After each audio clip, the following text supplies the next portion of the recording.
opens up very, very defensively, double gas, very slow that way.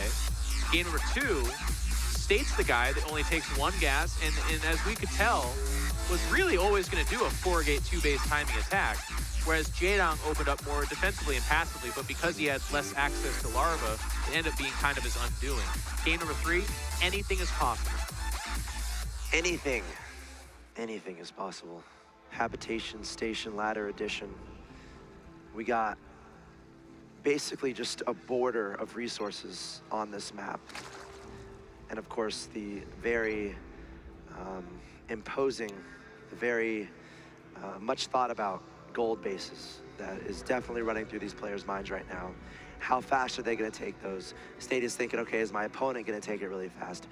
But we're going to get to that in a second, as In Control, who has the very hearty voice at this point in time, is going to do the introductions. Right, you are Axel Toss. All right, ladies and gentlemen, get excited. It's the game number 3 of this best of 3. In the top right-hand corner from Evil Geniuses, it's Jaedong.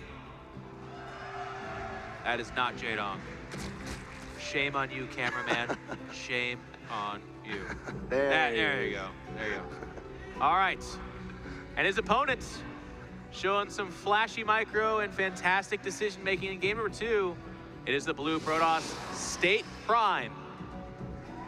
Or Prime State. Honestly, I don't know. It says State Prime.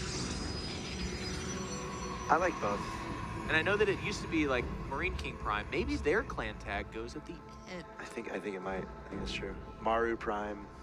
I think you're right. So that completely kills my real estate unless you know? unless someone joins Prime and names himself Prime, in which case it would be Prime. That'd be amazing. And then we'd be very confused. Or Time Prime, but then it could have been Prime Time. Yes. So many terrible jokes to be made. Jaedong we'll hit them all, don't is worry. Starting off very differently. As I said, anything is possible. He says, okay, if you're a 1-gate expander and you don't scout, for shame, sir. Well, he did scout this time, but I guess what he didn't scout was where that hatchery went. And no, that's not a misplaced hatchery, ladies and gents. That is what we call in the biz a proxy hatch, but it's very, very accurately placed at the natural of State, where it's going to finish and block. And right now, State's very confused. He just checked the gold, he checked the natural. He's like, where the heck is this thing? Building a zealot. He's checking the natural again. Sees a drone going out. Still sees no expansion. He's gonna go check the gold again. I guarantee. Oh well, okay. This time it makes sense because Jaedong's at least pretending, or probably eventually going to take that. Okay, I need your input here. Your response right now. Your State. Oh, I love it. I love everything about this. Well, like as State, what do you start doing? I mean, he's going to do what he has available to him. He's got a zealot coming out. The zealot's going to finish. Normally you would cancel that zealot to drop your nexus, but he says, nope, this is real. This hatchery is here. So the zealot finish is going to come out. You got to get a mothership core going right away. It's going to chrono boost out a zealot. You need all hands on deck, but he actually doesn't have enough gas. He kind of delayed. And eventually it's just going to be 2 zealots down here. So he will clear this up, but it's delaying him so tough. And that's such an important part of PvZ, of any matchup, getting that second base on the ground, obviously. Yeah. And this is going to delay whatever build State had in mind. Obviously, he's having to change his entire game plan coming into game 3, unless he expected an expansion at his natural, but I don't think he did. And how much ability is he going to have? The pressure across the map, where Jaedong is going to be taking a hatchery at that gold location, and now he's going to have to wait for the creep to recede. Now, the good news to say here, the queen didn't get out, and when the queen gets out and a creep tumor gets out, then it just becomes an absolute disaster. Yeah, you bring up a good point. At least the queen got started late, so State doesn't have to deal with that. There's still 3 larvae back there, and look at that, immediately gets made into Zerglings. Because State basically right now is saying, well, gosh, I'm way behind, but with these 3 zealots and the mothership core, he can cause some real headaches. So Jaedong's going to do what he can to counterattack in the backfield. There's already a stalker out, though, so the answer's there for State as well. This queen is just barely going to make it onto creep. It does, but even then, there's 3 zealots and a mothership core closing in. Nope, mothership core's gone. Never mind, went home. Only 20 drones here for Jaedong. Again, making a lot of lanes at this stage in the game. They're trying to deflect these zealots. Going to have to pull some of these drones to deal with the zealots. And State doing a great job with his positioning, trying to put those zealots in between the mineral lines to reduce the surface area available for those Zerglings. Meanwhile, the links from Jaedong, how annoying are they being? Did they see the Twilight Council? No, they didn't. I was actually looking for that. They did not see the Twilight Council, but they picked off the pylon that was powering the forge, which is not the biggest deal. You could still make cannons, and he obviously is not going to upgrade right now. But there's actually a gold base being built behind this, and it's very odd because usually when you build a gold base like that, the MO is to make immortals, to make a very fast robo to really take advantage of that big mineral uptake. But in this case, we're actually going to see Blink. Now the question is, can he make enough gateways for that Blink to actually matter? And before I even finish that thought, I mean, there's a lot of links here. Speed's about to finish, more coming out. State is in a lot of trouble. A lot of trouble. So many speedlings going to be coming out here for Jaedong. He's definitely going to scout that Twilight Council. But at this point, Jaedong, he's very committed to this. This is a decision I think he wanted to do kind of from the beginning after getting that hatchery on the ground. Now just going to try to overwhelm his opponent with Blink. He's going to try to deny the natural. And there we go, scouting that Blink Stalker play. Now kind of going back into drones, but can State protect this natural expansion at this gold base? Well, I mean, here's, again, the big, he's got Photon Overcharge. He's going to come over here. He's going to drop that down. It should be enough to at least thin the herd, but even more probe side. This gateway's getting focused down. And honestly, the biggest concern I have for State right now is, yes, he's going to have Blink, and Blink's a very powerful upgrade, but he has no ability to make things that go Blink, for Pete's sakes. Like, he has no gateways as it is. And even that, actually just before Blink finishes, oh no, the Zergling's gonna disengage. They don't get the Nexus. If there's silver lining here again, it's that Jaedong went for a kill that he didn't get. The Nexus completes and is fine, and Jaedong loses Zerglings to get shields off of a building. Big freaking deal.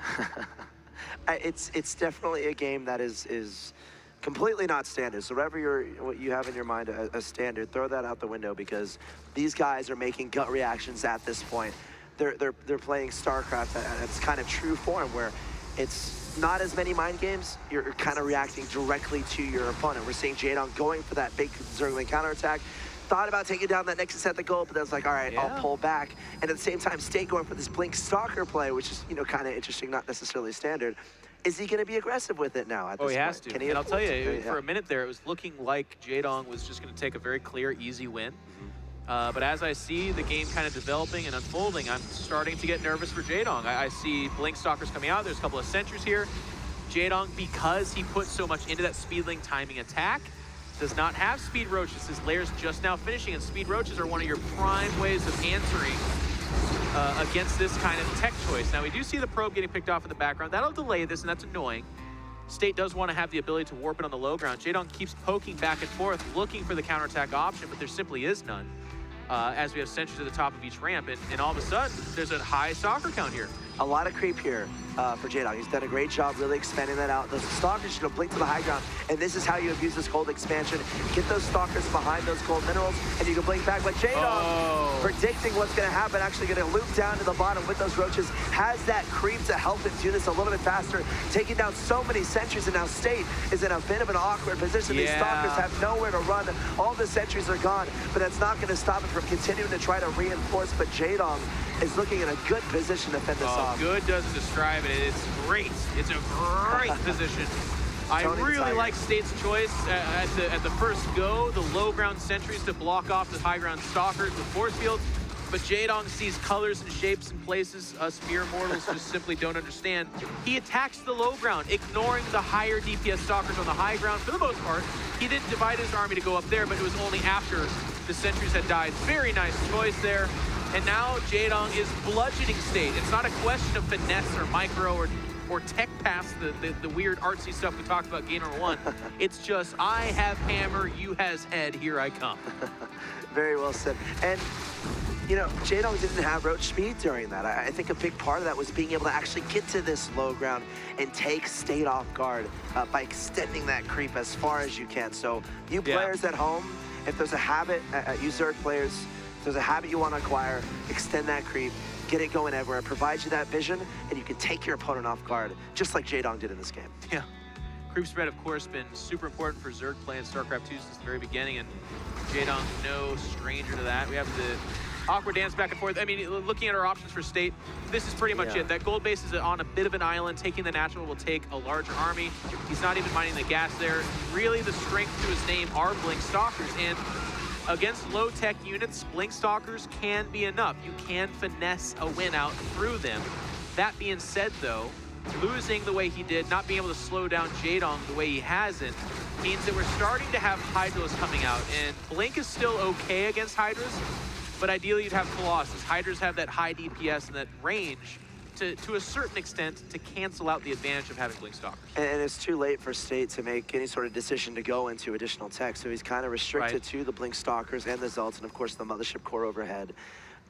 He's going to have phenomenal micro, but Jaedong is such a good player as far as positioning is concerned, a good player in general, obviously, but such a good positional player too, where if you can get a concave with those Hydras, you can rip any Protoss army apart, especially if it only involves Zealots and Stalkers. And State getting caught with his hand in the cookie jar there a little bit, trying to target down to Queen. He is going to be able to blink to the high ground, and there's no spotting here. Mothership core died as well, so Jaedong's going to have to wait till he circles around. Actually, he's, oh, the tower. Okay, so I was like, what? How's he doing that? But he got vision through the tower, and now here he is. And State is stuck on that scary island. This is not a smoke monster that he has to deal with. This is a Jaedong monster, and he is powering up the ramp with no sentries to hold them off, with no AoE through Storm or Archons or Colossus. It's a bludgeon.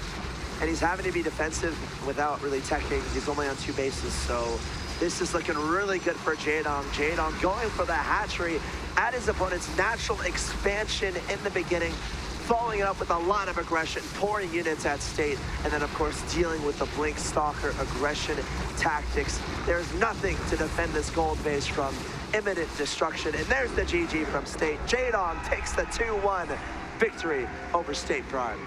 And a lot of people would look at this and, you know, maybe they didn't watch the games. They would say, oh yeah, Jaedong won. Sure, I could see how that would be, that's exactly what I expected. But I'll tell you what, in series, State played phenomenally. Game number 2, he destroyed Jaedong. He executed the gateway timing attack beautifully.